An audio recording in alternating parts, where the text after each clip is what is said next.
What is going on, guys? Welcome back to the channel. Yes, sorry, I do have to talk in a much more hushed tone for this video because if you guys don't know, I am currently on a 2-week trip away from Cleveland, visiting a bunch of family and friends as well as my boyfriend, and for the first week of the trip, I am staying at my mom's house, and I am recording this very, very late, and everybody is asleep, and I don't want to get in trouble. So this is basically going to be movie review ASMR. Can we make that an ASMR, subculture, please? So tonight, me and my mom actually got to see an advanced early screening of Twisters, the long-awaited sequel, reboot / requel of the original film Twister, which I was raised on and fell in love with from a very young age and that I still love to this day. So this film was written by Mark L. Smith and it was directed by Lee Isaac Chung, and it stars Glenn Powell, Daisy Edgar Jones, and Anthony Ramos. And it tells the story of a retired tornado chaser and meteorologist who is persuaded to return to Oklahoma to work with a new team and new technologies in this modern-day reboot of the 1996 classic. So my expectations going into this movie were basically as follows. I was very excited. Obviously, I did that hour-long video essay on the original film. Please go and check it out if you haven't already. I worked very, very, very hard on that video. But I did always think that a modern-day reimagined version of that original film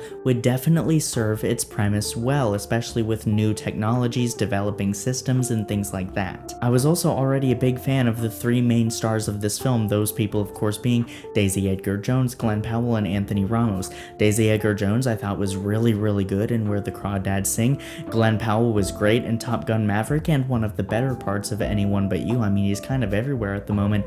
And Anthony Ramos I have been a fan of since he portrayed Philip Hamilton in Hamilton. Also, the trailer for this movie, at least that first Super Bowl one, was very, very vague, which actually got me even more excited, because usually when trailers hide most story beats or anything like that, it means that they actually have a pretty good story to tell. But the action in that trailer also looked really great, and that started to get me really excited for this movie as well. And finally, Lee Isaac Chung, the director of this film, also directed Minari, which was an incredible film from 2020 starring Steven Yeun. So how was Twisters? Well, I am very happy to say that I was actually very, very pleasantly surprised with this film, but as you guys know, we are going to start off with my negatives because I always prefer to end on a positive note when it comes to film and filmmaking, so let's get into the negatives first. Some of the direction of the more chaotic sequences in this film, for example, a lot of scenes where a large number of people are running around trying to find shelter or just evading debris and things like that, felt very choppily cut together and a little bit sloppily directed. There is a lot of that Michael Mann-esque style, very sudden crash zooms, almost documentary-esque type filmmaking, and I understand what Chung was going for when he was making those directorial decisions. Not sure what the editor was up to, but there was just something about those scenes that felt very discombobulated and choppy to me, and it did get a little bit annoying from time to time. Also, some of the dialogue does not hit as well as they would like it to, and it just doesn't always work. It can be kind of cringy every now and then. Now look, it's not like the original Twister film is not a giant ball of cheese. It definitely is, but it did it very, very well, and this film for the most part does it well too, but there are some times where they go so hard for the cheesiness that it doesn't even come off as fun cheese, it just comes off as cringe cheese. I also didn't think the ending of the movie was particularly satisfying. For me personally, I think the movie could have either used one more scene or one less scene. There's also a specific subplot between two characters regarding their relationship that is purposely building up our expectations for a climax, and then it just kind of doesn't go anywhere and you never really get definitive closure about anything. As we're going to talk about, I was actually pretty invested in these characters, and so because of the lack of closure for that one subplot, I was a little dissatisfied with it, but that is going to wrap up my negatives, so let's get into my positives with this film because, as I said, I was very pleasantly surprised with it. All of the performances in this film across the board are spectacular. Daisy Edgar Jones fits this summer blockbuster aesthetic very, very well, and her work in this film very much is a worthy succession to to the brilliant work of Helen Hunt and Bill Paxton in the original film. Her friendship with Anthony Ramos's character Javi was very well captured, and also Glenn Powell is awesome in this movie. He's genuinely a southern ragtag badass from Oklahoma, and he's very obnoxious but also just likable enough. I also thought the way that this movie incorporated modern day technology with storm chasing was very interesting and pretty innovative in certain ways as well. And while those aspects of the film weren't necessarily a core focus, I definitely appreciated it when I picked up on it. While I had my gripe with the direction in certain scenes earlier in this review, for the most part, I am very happy to report that Lee Isaac Chung actually for the most part helms this movie with a riveting, rejuvenating sense of energy that makes so many sequences in this film so much more thrilling than they would have been had Lee Isaac Chung just phoned in this job, but he didn't, and I really appreciated that because it shows in the film. The tornado sequences in this film are very intense. I would say some of them are even more intense than some of the best scenes in the original. The opening scene of this film in particular is horrifying, like genuinely scary. I would even go out on a limb and say it might be more terrifying than the opening scene of the original film. The CGI for these scenes is for the most part extremely well done and very convincing and thrilling, and I also picked up and very much appreciated some of the dedication to practical effects for the destruction in this film, much within the vein of the original film, which had a massive dedication to practical effects for most of the destruction set pieces in it. Speaking of the original film, what is this film in relation to it? Is it a sequel, a reboot, a remake, a requel?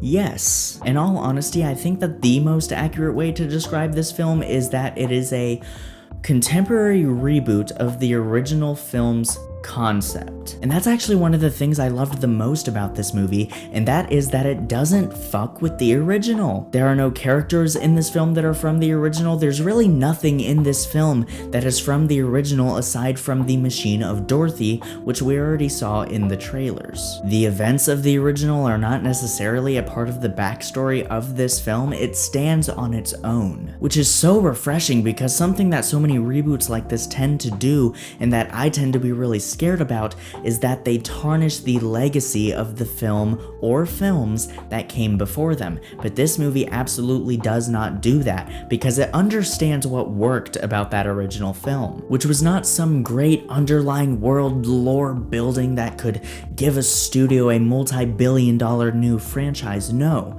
it understands that what worked about that original film and why it was so good was because of the characters, the performances, the dedication to a breakneck pace, and just overall well-executed arcs and characters that you like. This film understands that because it also has each and every one of those things. But there is also a danger there of this film following the blueprint of the original so closely that it fails to justify its own existence. And this has been a criticism for some people with this film. For me personally, I actually think while the general roadmap of the original film's premise is followed pretty much to a T here, I actually do feel that this movie found clever and innovative ways to change up that formula of the original film to justify its existence and actually make it a pretty intriguing movie to watch from a narrative perspective. The main character in particular does not feel as much of a copy and paste of Jo from the original as I thought she would.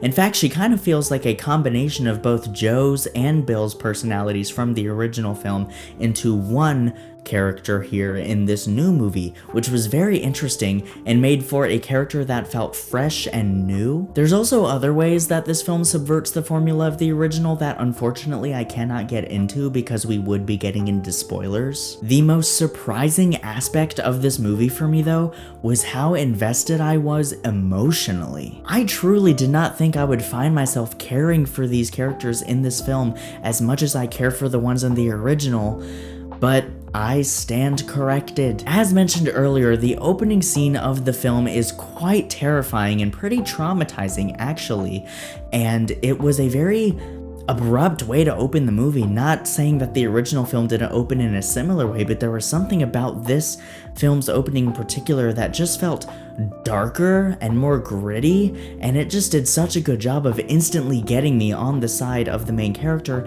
and getting me to feel for her and care about her and also understand her, because I really don't think I'm overplaying it here. The opening scene of this film is genuinely terrifying. It was almost like a horror movie. Overall, these were just some really well-written characters, and the actors portraying them have such electric chemistry with one another that it was impossible to not get swept up in their stories. This film also has one of the most thrilling finales of the entire year. Perhaps one of the most thrilling finales out of any big budget blockbuster film from the past few years. It was genuinely that tense. I was biting my nails like crazy. So guys, in conclusion, I was pleasantly surprised with Twisters. It was thrilling, had genuinely likable characters that live up to those from the original, and a very unexpectedly intact emotional backbone that really got to me. This is about as good as big summer blockbusters get, and I feel very comfortable holding this to a similar regard as the original film. So guys, what did you think of Twisters? Be sure to let me know down in the comments, or let me know what is your favorite disaster movie of all time. I was rewatching the original Independence Day earlier today. You know, that's actually a pretty damn good disaster movie. Also guys, if you would like to follow my personal, professional, as well as my creative endeavors outside of just the YouTube channel, you can follow me on Instagram at @TheXavierReichbaum. Also, be sure to check out my podcast, the Headspace Podcast, now available on all major podcast streaming platforms, most notably Apple Podcasts and Spotify. I am sorry for the mini hiatus that podcast has gone on for the past couple months.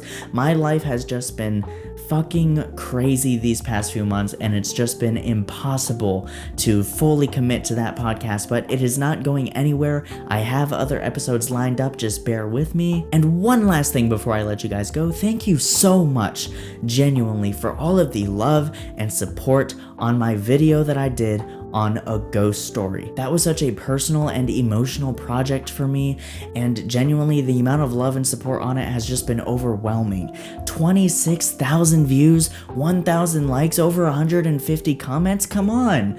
That's crazy, genuinely guys, thank you so much, and thank you, all of you new subscribers that I got from that video. Thank you for choosing to hit that subscribe button. Please leave a like on this video, and if you feel so inclined, turn on those bell notifications if you haven't already, so you get notified every time that I upload new content. And with all of that said, I'm gonna let you guys go. Guys, thank you so much as always for watching. I will see you in the next video, and until then, keep writing, keep shooting, and keep editing.